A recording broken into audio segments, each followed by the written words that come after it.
I think I'm good. Hello. Welcome to the stream, I guess. I'm back. Had a late day today, which was fine. It was like the second to last long full work day I'm gonna have for the school year.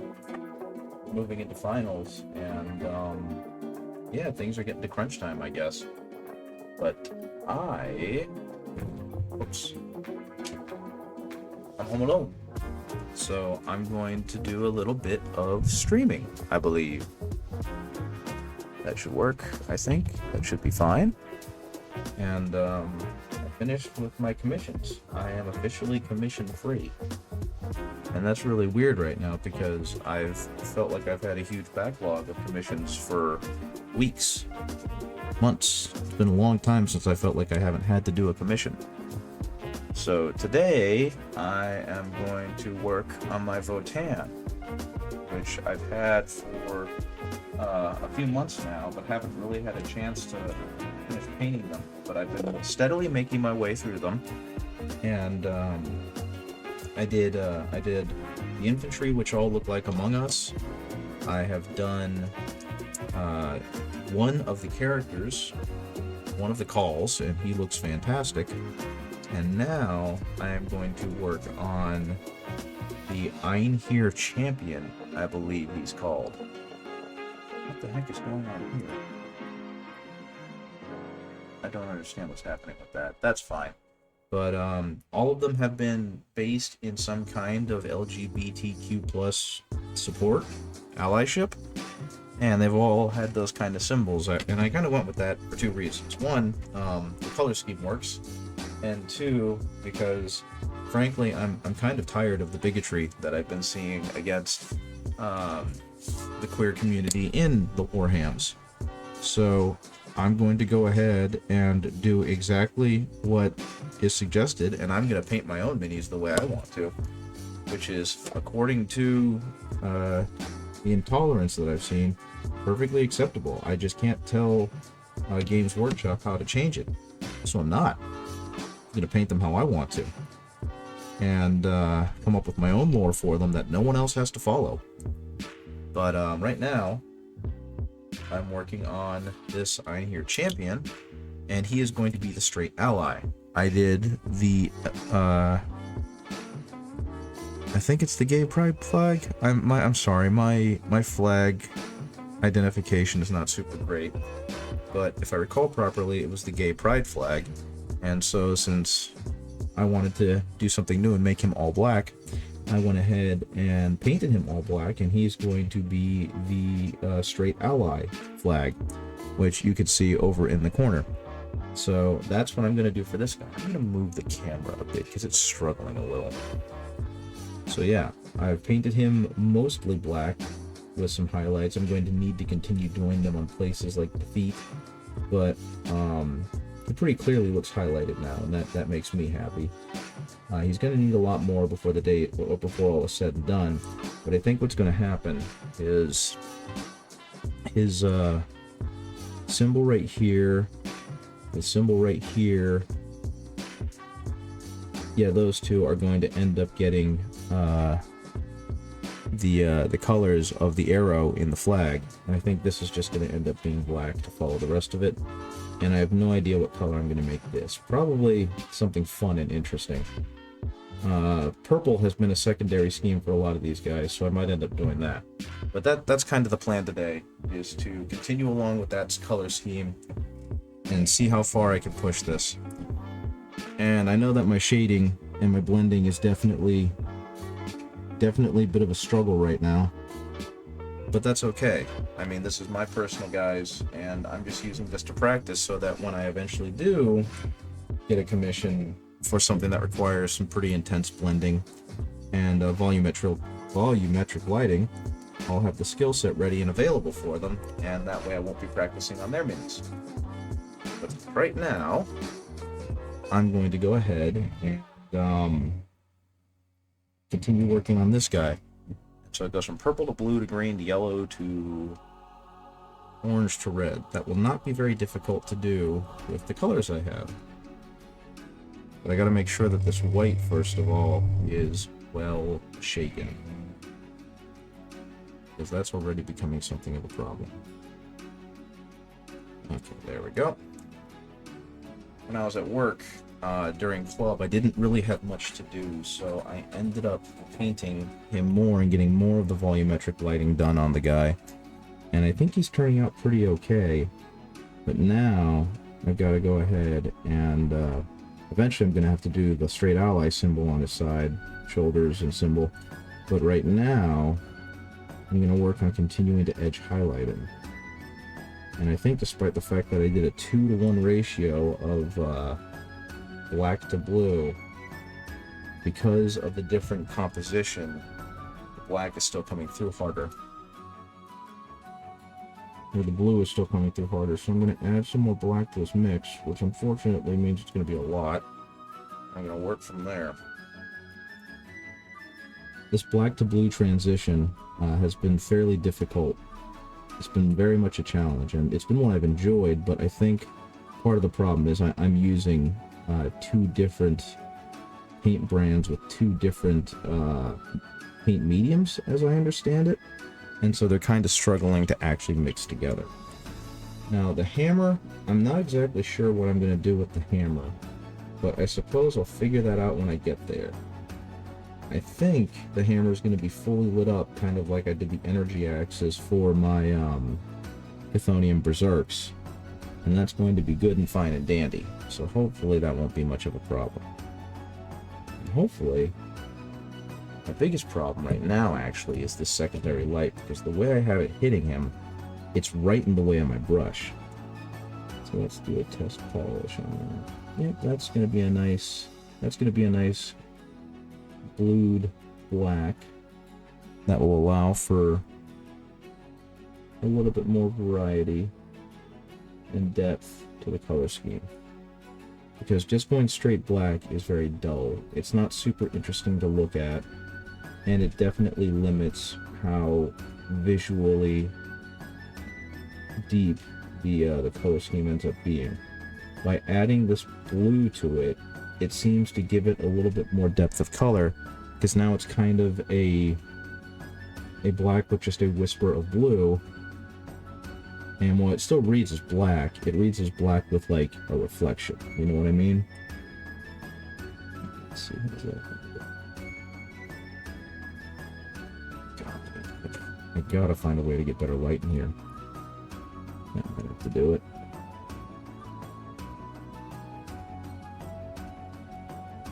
There we go. And then I gotta find a way to keep him in focus. That's problem number 2.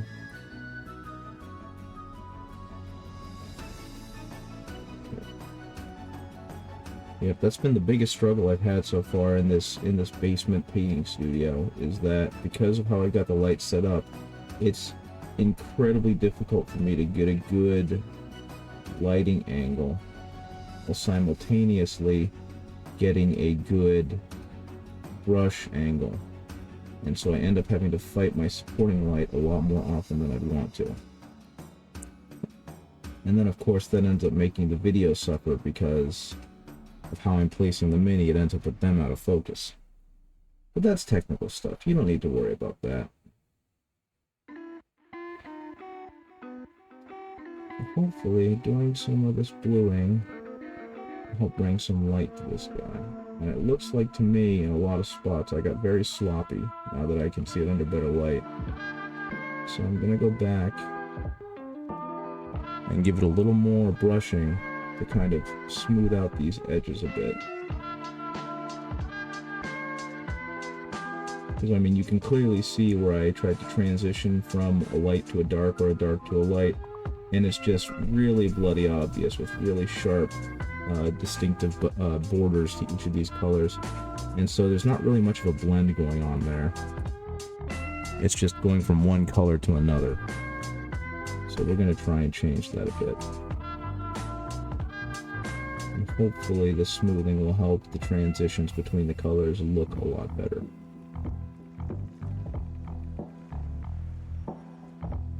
Now, the other problem I'm kind of having is that I'm not sure where to place the mic. Because of the new setup that I've put in, the mic is always kind of off to the side, and I'm not sure how I should talk into it. And so that's making life weird for me. Maybe if I angle this way. Maybe that will work. Okay. Look at that shiny butt. Hopefully his butt is reading as shiny.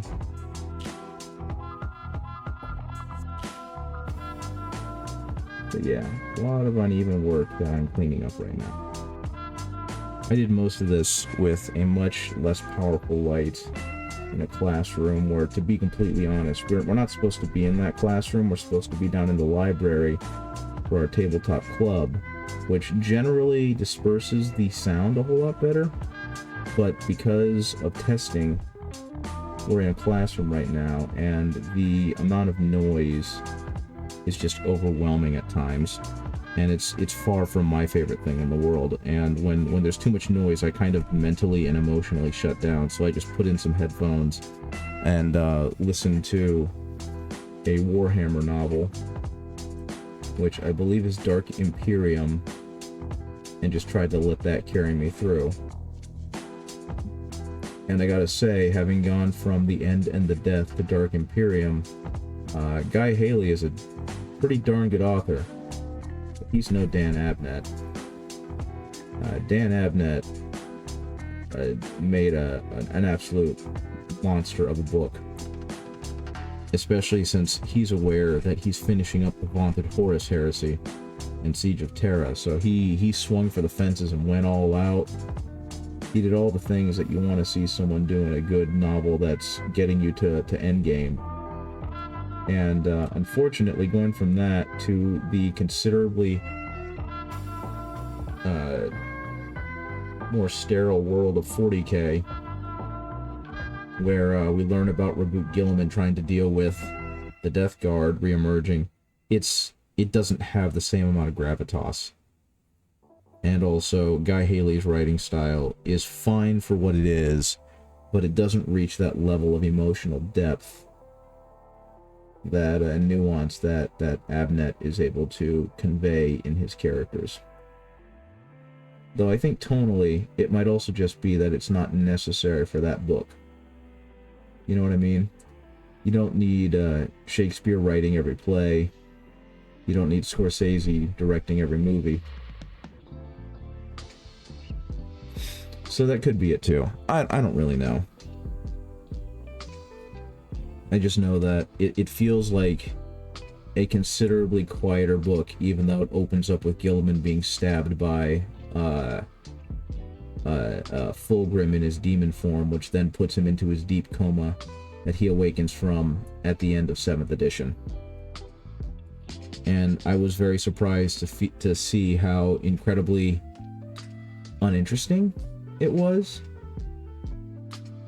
Though I suppose that also has more to do with the fact that while Jonathan Banks is a fine narrator, he's no Jonathan Keeble, who is an award-winning narrator, you know what I mean? Who can bring a lot of depth and emotion to his characters, regardless of what book he's reading. He makes a bad book good and a good book great, you know what I mean?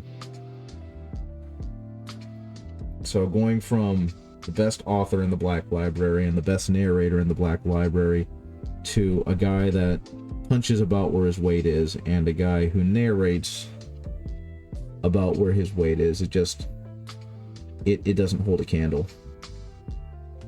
And I think I'm enjoying it so far. I don't know. I just got to the point where Gilliman wakes up. Oh, is the chat room being stupid again? I really hope not, because the chat room was fine all of yesterday. But it looks like it just disconnected and reconnected, and that is definitely not fun. Especially if it's going to start doing that all night.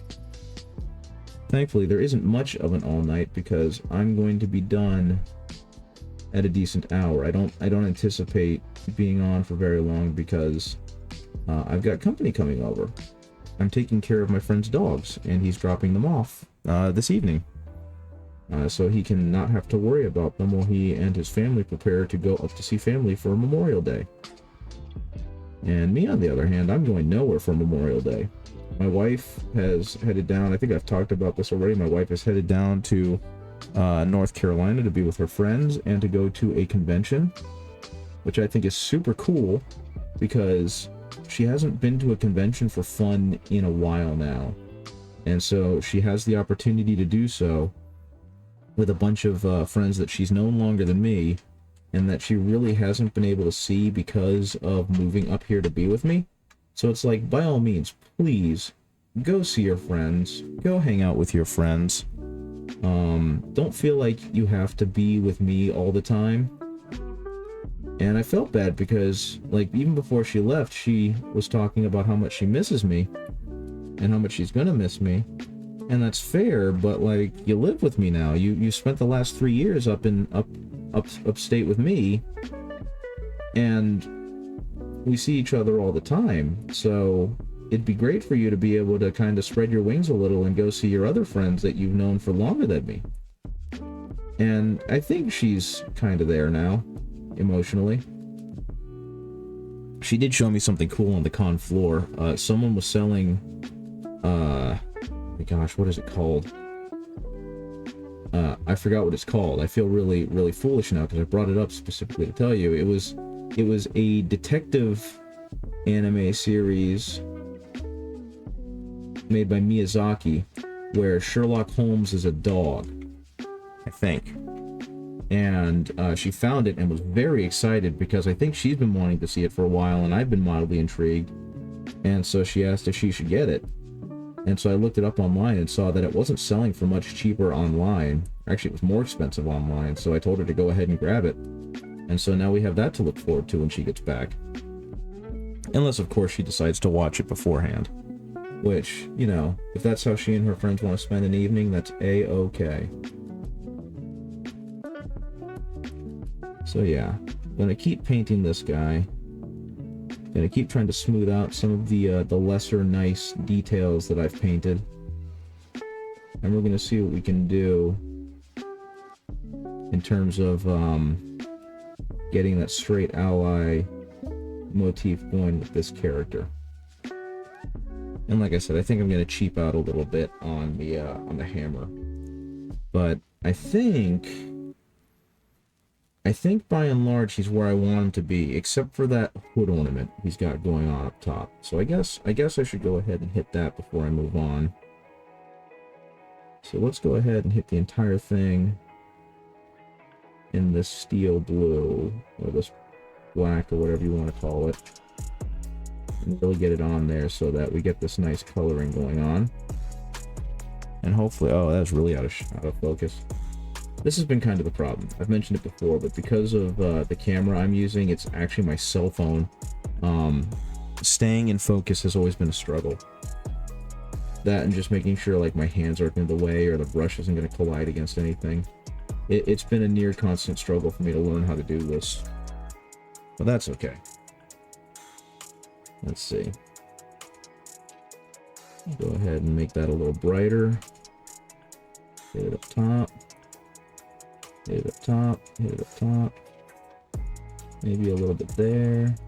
The ram horns, which is kind of funny. Why the heck would an intergalactic dwarven spacefaring Zaibatsu dealie that has cloned people and little else have ram horn motifs? Because actually, I don't know. Do the Votan have religion? Uh-oh. Did I make a mess? I think I made a mess. I made a wet mess on his shoulder. Let's see. Okay, yeah, that's just water. That's something I didn't even think about, though. Do the Votan have a culture outside of frantic businessing? I'll have to give that a look out on, in their codex, which I now own, because it came as part of the package deal.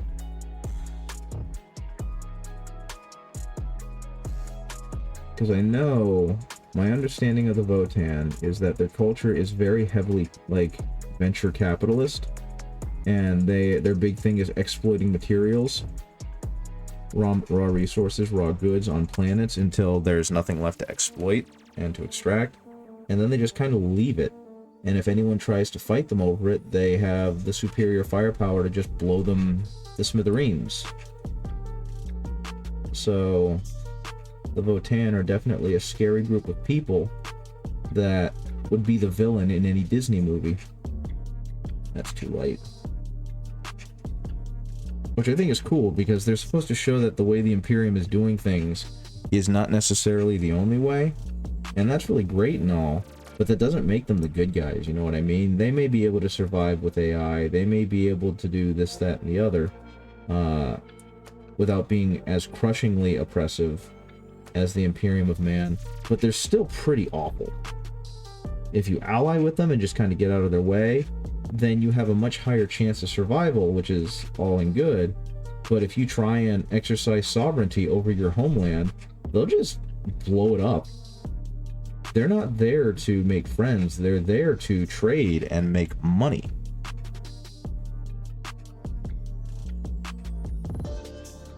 So, well, not even trade. Well, actually, they can be there to trade, but that's kind of what I really like about them, is that they don't represent a good faction. They represent another awful faction who takes their awfulness from another angle, which is what a lot of the armies in 40k do, and that's perfectly fine. But I don't know, I like that they're presented as very clearly another human faction that doesn't resort to the level of sheer brutality and exploitation that the Imperium of Man does, but it's definitely got its own horrible way of life that you shouldn't want to model yourself after. I haven't seen the Avatar movies because I frankly do not care, but if I recall properly, that was the human antagonist's goal, was they wanted unobtainium. And they were basically willing to bleed the planet dry to get it. And that's essentially what the Votan are, you know? And so, I don't agree with it, but I definitely dig it as another way of creating a belligerent faction that would just as willingly fight the Imperium as they would any other faction. They didn't try and make them like, oh, we're buddy-buddy with the Imperium because we see eye to eye and all this other stuff. They're like, no, we'll kill you just as quickly as we'll kill any of the other factions. I think of all things, the fact that they're friendly with the Eldar, though, to be very silly, because dwarves hate elves. That's the law. The law is immutable. This is actually turning out pretty good. I'm pretty happy with that, all things considered. But yeah, just some thoughts. I'll go ahead and hit that a little bit. A little bit. There we go. And now it kind of matches up a whole lot better with the rest of the model. I think the next thing, though, I don't have a whole lot more that has to be painted black. The rest of this looks like it's going to have to be... See, this is the cool thing about this model, and the thing that's driving me the most nuts, is it's got so many hard edges and so many details that if I really want them to be seen, I've kind of got to double down and edge highlight a lot, especially since I went black. You know what I mean? Going with the black color palette and color scheme made it so I can't really... If I don't want it to just all blend in with itself... Stop that! If I don't want it to just all blend in with itself, I've really got to go hard on the edge highlighting. Because otherwise, all parts of the gun are going to look the same, all parts of the armor are going to look the same. It's going to be one samey mess, and that's not fun to look at. So I've really got to work on building up some edge highlights along the different ridges on the weapon and on the armor. And it's out of shape, it's out of focus again. And hope that it shows through just enough that the eye can catch it. And see that the gun is more than just a big blob of nothing.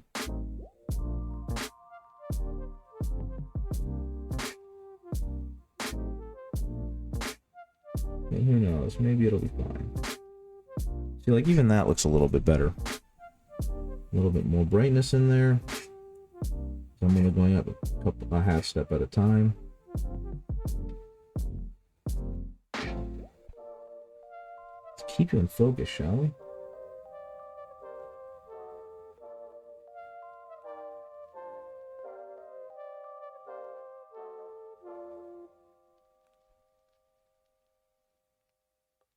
There we go. And now we've got these very clear borders, very clear edges on it that are very easy to see. That's what I'm looking for on a piece like this. Like I said, though, there's just so darn many. I can't really be expected to hit them all, can I? I mean, I understand, yeah, the answer is yes. I really should be hitting as much of this as I can, but that's a lot of work. So, I'm gonna eventually find a place to stop and stop stressing about it. But, I'm gonna go ahead and hit this part back here and hope that it turns out okay, and hope that it's in focus. But yeah, I went back to Dark Imperium really quick and the Plague Wars and all the stuff from 8th edition. I know I'm now like 2 editions behind because they didn't bother actually making the Necrons really bad guys, so they don't really have novels about them in the same way they had novels about Gilliman's Return. But I'm debating if I want to continue because, like I said, it's not that the novels are bad. It's just that I'm not super impressed with what I've gotten into so far. And I'm definitely I remember reading that they do an absolutely abysmal job in characterizing Mortarion, and they make this version of Mortarion to be like the worst version of Mortarion. And I like Mortarion as a character, so do I really want to read about him getting punked so badly? I don't know. I'll have to give it a look. I'll have to keep reading it and see if I like, or if it catches on at all. And if not, then I'll just deal with it. I've got Eisenhorn to also read, and I'm actually excited about that because it's more Dan Abnett's phenomenal work. So I'm looking forward to getting into that at the very least, because I keep hearing that like the Eisenhorn trilogy and the Ravenor quadrilogy are really good, and they're all kind of pointing towards a major revelation about the 40k universe, and that excites me greatly. So I suppose I'll see that when that happens, because that's next in my reading queue is Eisenhorn and Ravenor.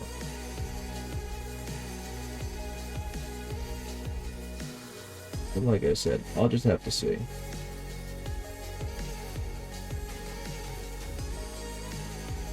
I do gotta say, this is looking pretty good. I'm actually really liking how this guy is turning out. Though I'm not really liking how his face turned out now that I can look at it a little closer. His right eye looks like it's rolling into the back of his head.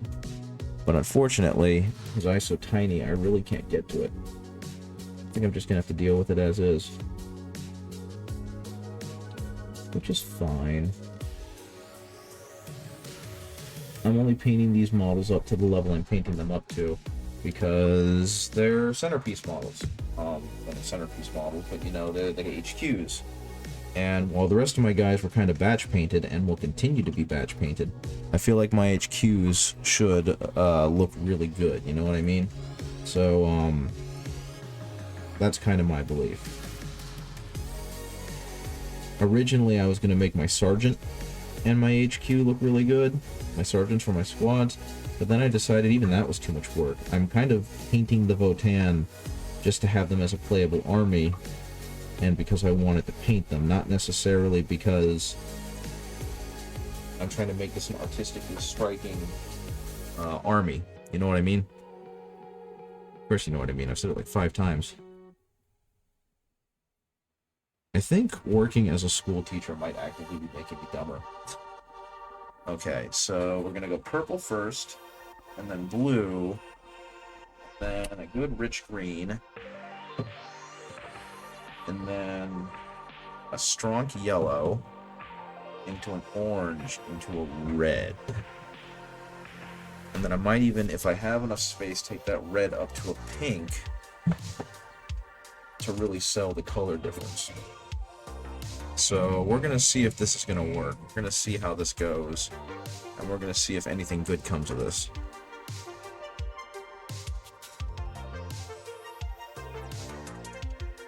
Okay, that should be more than enough purple.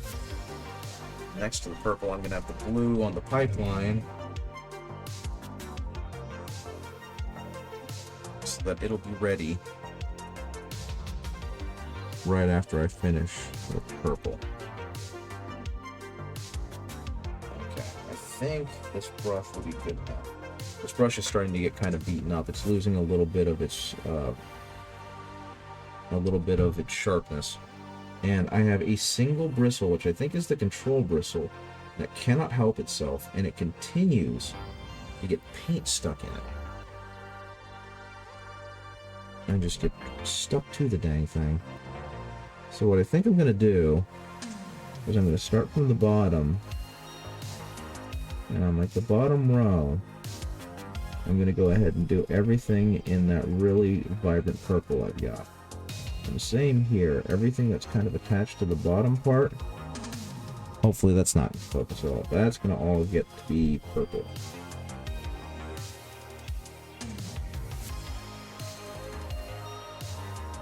And hopefully this will read strongly enough as purple that when I start doing the blue pass on the next level up, it'll read as blue and they'll be separate and distinct. If I'm really lucky, this will be super easy and I won't have to do too much actual effort on this. So I think, to make sure I have enough room, I've got to kind of go a little bit down like so back into the purple and have them all kind of bleed into each other.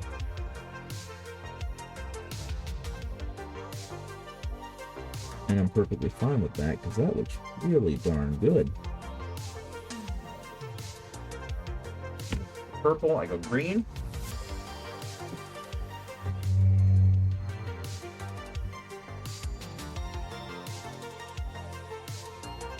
Which unfortunately is frozen solid. Nope, it opened. The only problem I have with Vallejo dropper bottles is that paint tends to clog right into the dropper nozzle, and that becomes very, very difficult to remove. Let's go ahead and do this green, and again we're going to pass over the blue a little bit with the green, and then move a little bit beyond it. So we're going to go up here. Hopefully make it so you can still see what's going on. Make that transition into the green.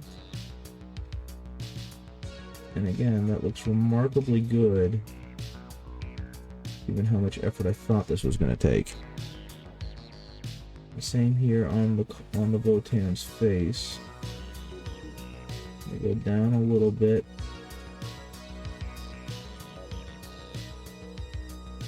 And we're going to go a little higher than necessary because that's going to get covered over with the next color. Please, I thought I heard a beep boop that I need to pay attention to. Mayhaps not. Nah, it doesn't look like it. Where did that beep boop come from? Very strange, very strange. Well, definitely no more beep boops. No one's talking to me, nothing's happening. Over here? Nope, no beep boops. Okay. Well, we just did the green, so on to the yellow. And I'm actually using a gold... Actually, no, you know what? I'm going to test this out. I was going to use a gold brown, but instead I'm going to use a very bright yellow, because I'm curious to see if that's going to show up okay. First, I'm going to give it a very violent shake. That should do it. Let's pull up the color, shall we? There we go, right to the yellow. Now, unfortunately, as we go brighter, we go more translucent, so this yellow may put up a fight, as yellow is wont to do. So we're going to do the eyes. And actually, no, that looks pretty darn good.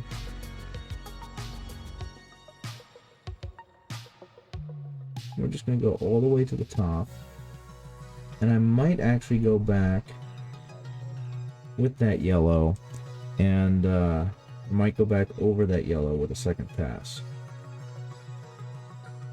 And actually, because of the translucency here, it's doing a great job of blending from the green which is still clear and distinct enough to be a green. I'm not mad at that. And I've only got 2 more colors left, so hopefully I'll be able to squinch those in. Especially on this Votan face, where it's very clearly running out of real estate. I think the red is going to be very tiny in there.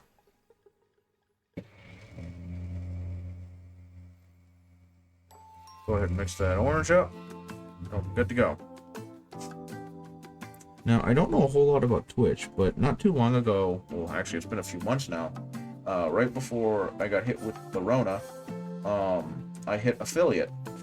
And I was really excited because that's kind of a big deal. It means that if I wanted to, well, not if I wanted to, but if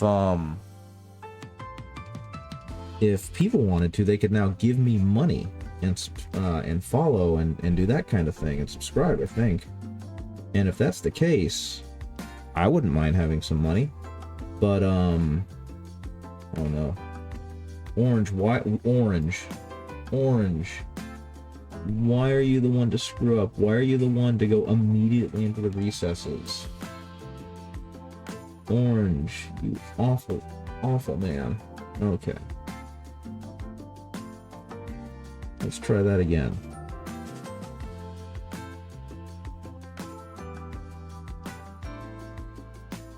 Nope, orange is choosing to be an awful color, as oranges want to. And I think this is going to be where everything's going to start falling apart, because the orange color is so wet that it's actively pooling inside the gaps, which is going to look terrible once everything else kind of dries out. And unfortunately, you didn't catch much of that. Unfortunately, I guess. Oh, well, thank goodness. Cleanup was not difficult, but now the orange is on. That one's going to have to get another layer, because that orange looks pathetic. Okay, let's see how far I can go with the orange here.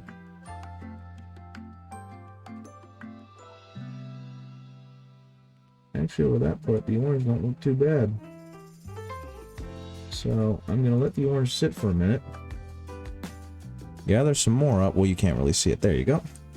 Gather some more up, and I'm going to pass it back over here with the hopes that it will come through clearly and not get itself stuck in the recesses. That is very distinct, so that'll be good. Onto the red. I don't think I'm going to have enough room to make a white happen, so onto the red.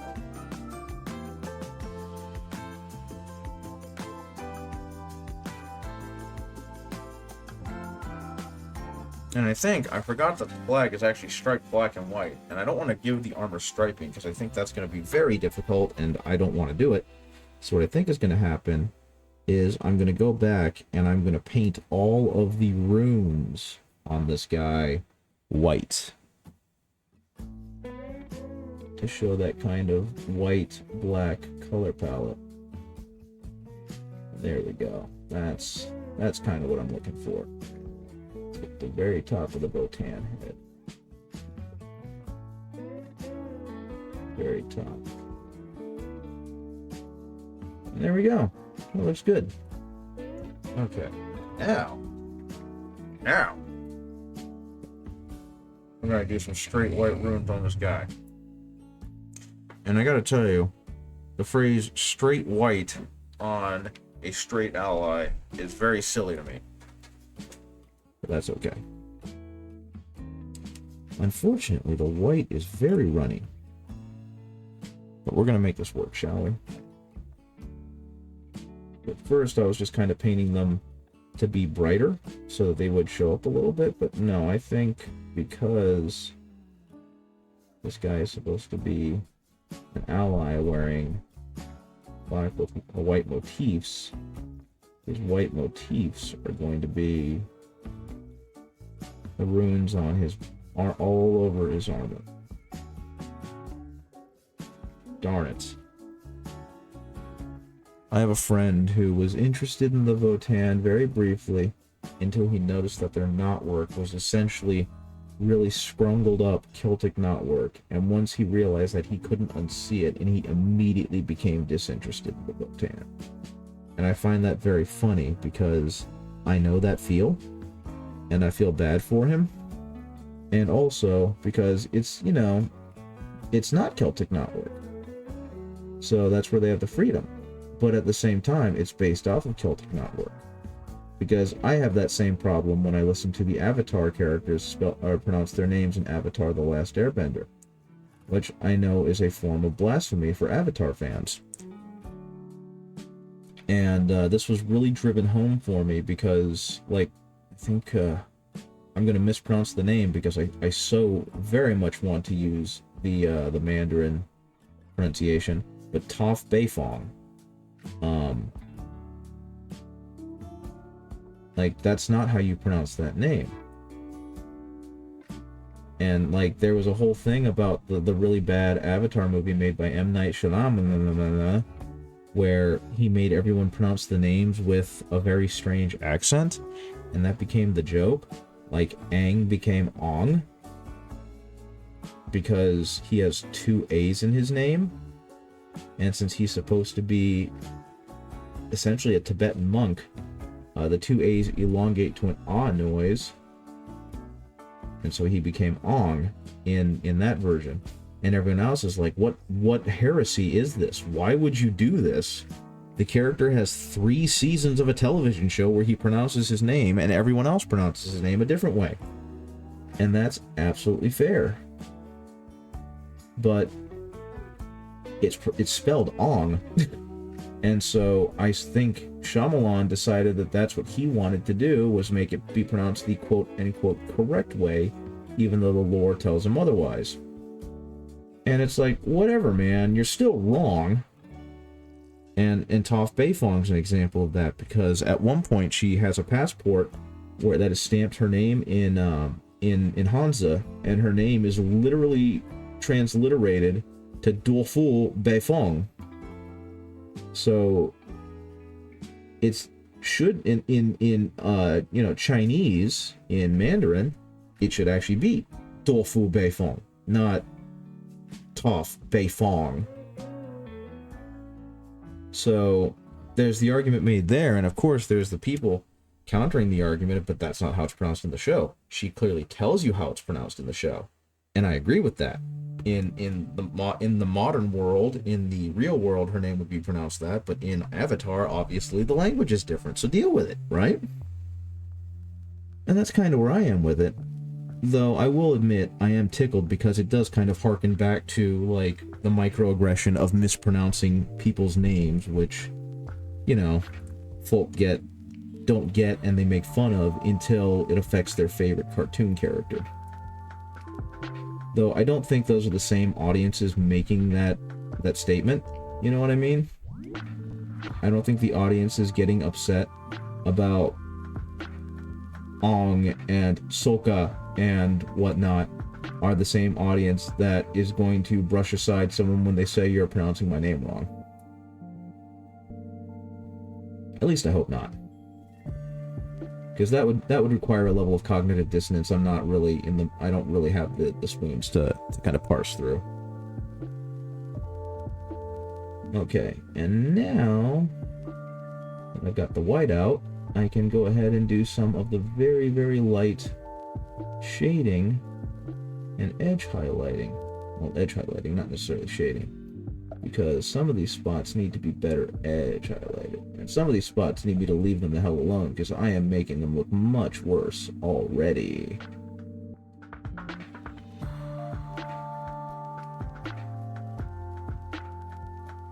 Yep, just going around and giving little edge highlights of the white to really bring it out. Make it pop a little bit.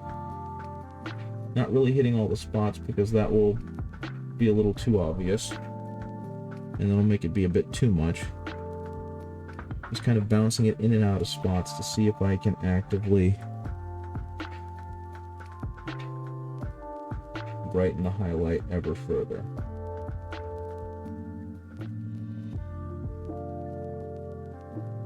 What I need to do is I need to figure out what things I'm going to put in for Community Day for Doig Swift, because I get very excited about Doig Swift, and I missed the last one. And I've got a whole lot to show them, but I've only got like 5 slides to show them. And I don't really want to shove like huge group photos into it that they're going to have to like try and parse through. So I feel like more and more that's what's going to happen.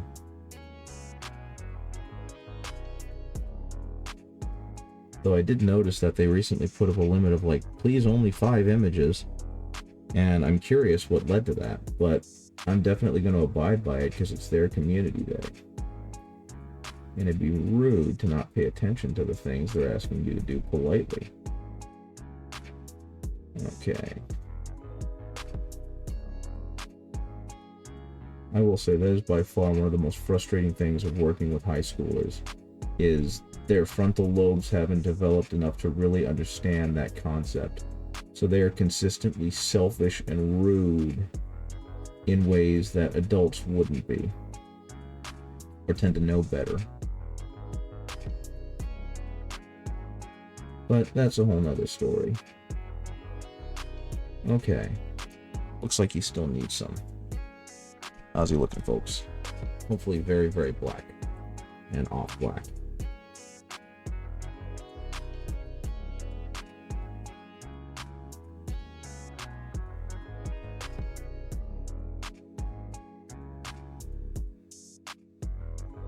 Okay. Just a little bit. So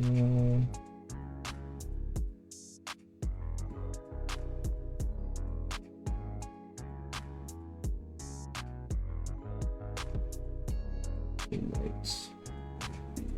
Otherwise it's going to be way too dark. So I am just going to try and drag a little bit across so that there's extra light coming through here. There we go. Okay,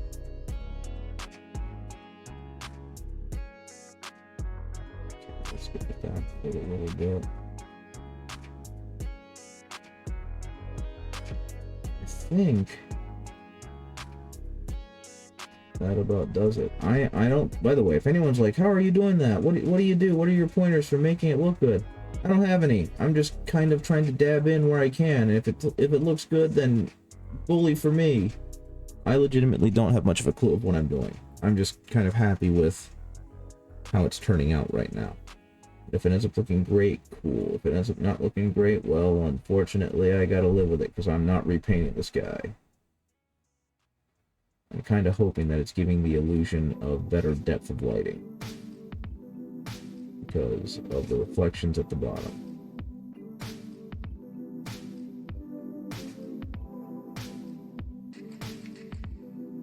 A little bit there. A little bit there. A little bit in there. A little bit in there.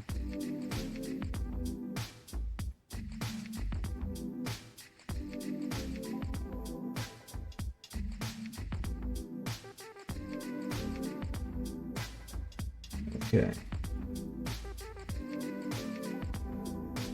I think that's pretty good. I think he's about where I want him. I think the next thing I'm going to do is clean off my brush and really dirty down the rubble pile that he's jumping off of. Because I've got them inside some kind of facility very clearly by the base, but he's on a rubble pile. And I think it's just meant to be a dirt pile, so it doesn't quite work. So we're going to make it work.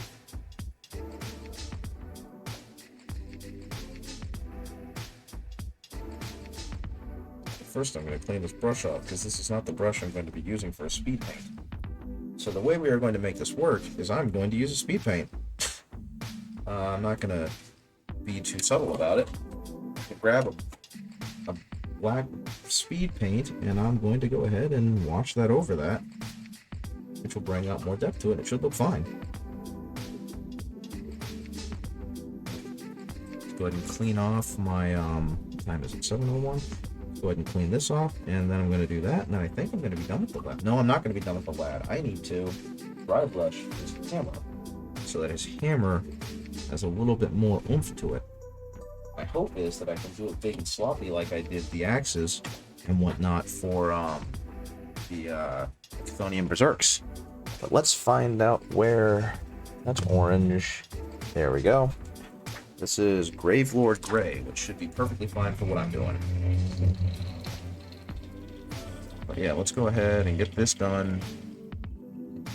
Make these dwarves look really good. Make this dwarf look really good. There. Should be more than enough. Let's find me another brush I can use. Where did my brushes go? I just have it down here. Oh, it's right in front. My goodness, I'm tired. Having a day, guys. Go ahead and take some of this and literally just spread it on here. Because I just want it to be dark and dingy and gross. Cratered. Right now, mainly just dark and dingy. Which will hopefully match the rest of the plot underneath. If I need to, I'll go back over with some other colors. Because unfortunately, this is a very earthy, rocky piece of debris, which kind of clashes with the more mechanical undertoning of the base. But for what he's going to be used for, it'll be serviceable. And it'll be fine.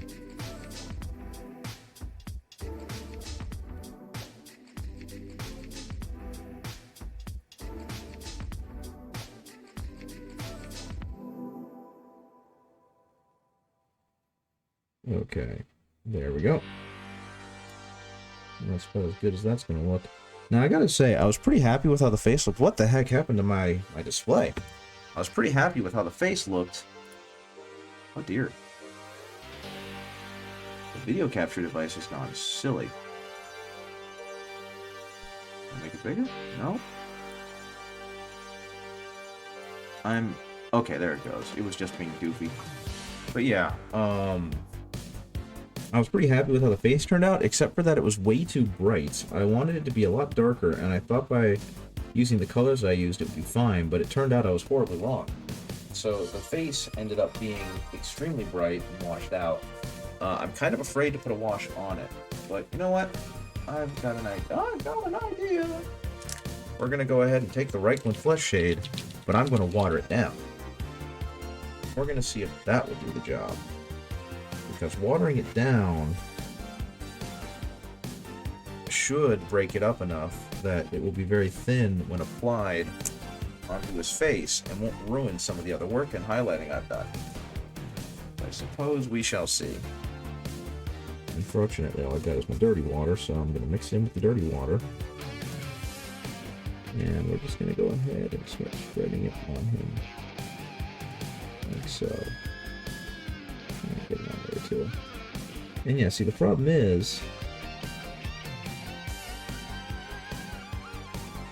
that he's got all sorts of great little craggy details in here that I really can't show because they ended up being covered by everything else. That doesn't look terrible.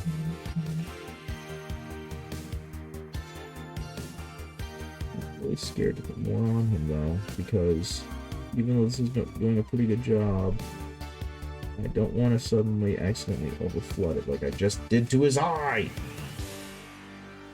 Okay. Let's drag that out of his eye. There we go. That brings just enough detail to it. I think that's good. On to the dry brush. You can go back in there. Let's go ahead and give it a dry brush. We're going to start with a dark blue and work our way up to white.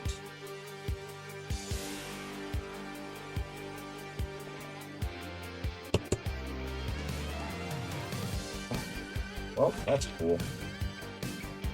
It decided to get really hard in there, and now it burst and exploded all over my face. Yep, there it was.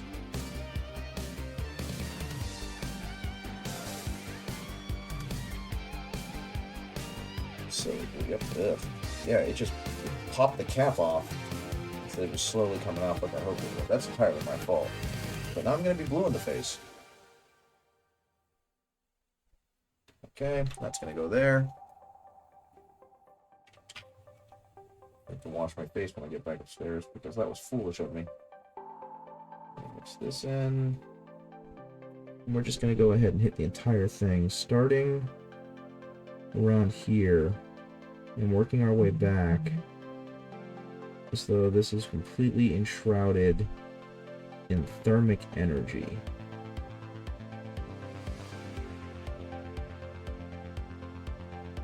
Oh, I probably ought to go ahead, actually, and do the leather strap in the back, too, shouldn't I? I'm going to add a little bit of white to that.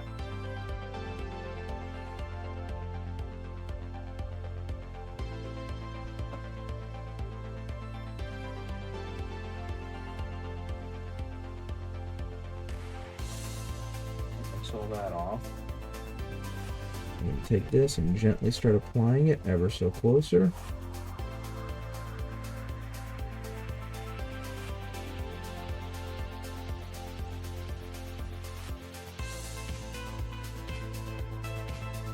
I'm going to do so down here where I would assume the power is being generated from. Now we're going to go even lighter.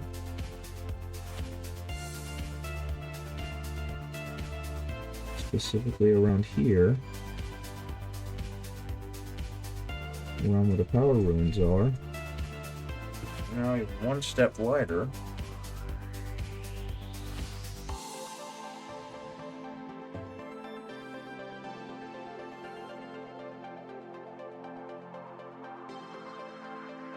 That should be good. We're going to go even brighter up front. Where very clearly, that is where the power is being generated. And back over near the power rune.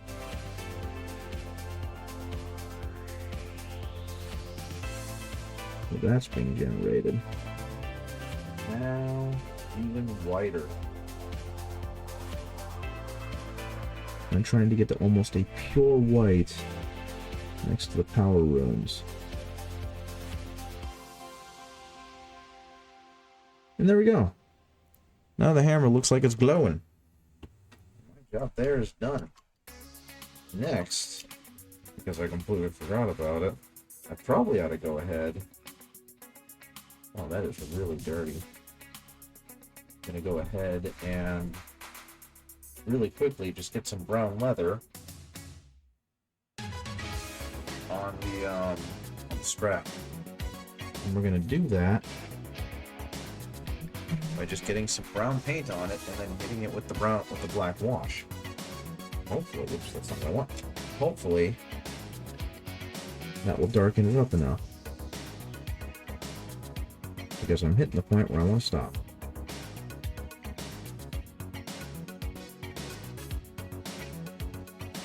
Okay.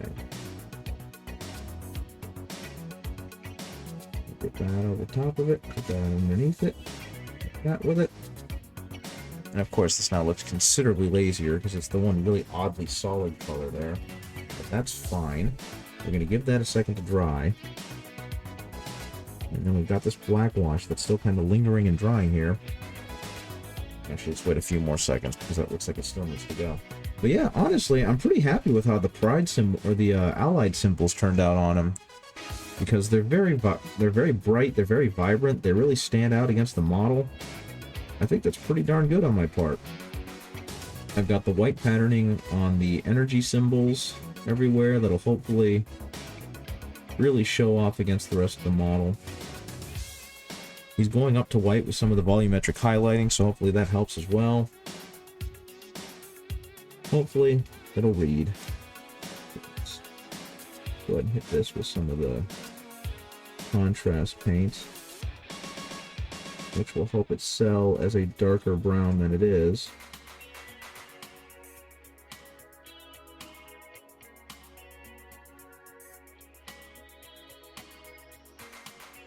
There we go.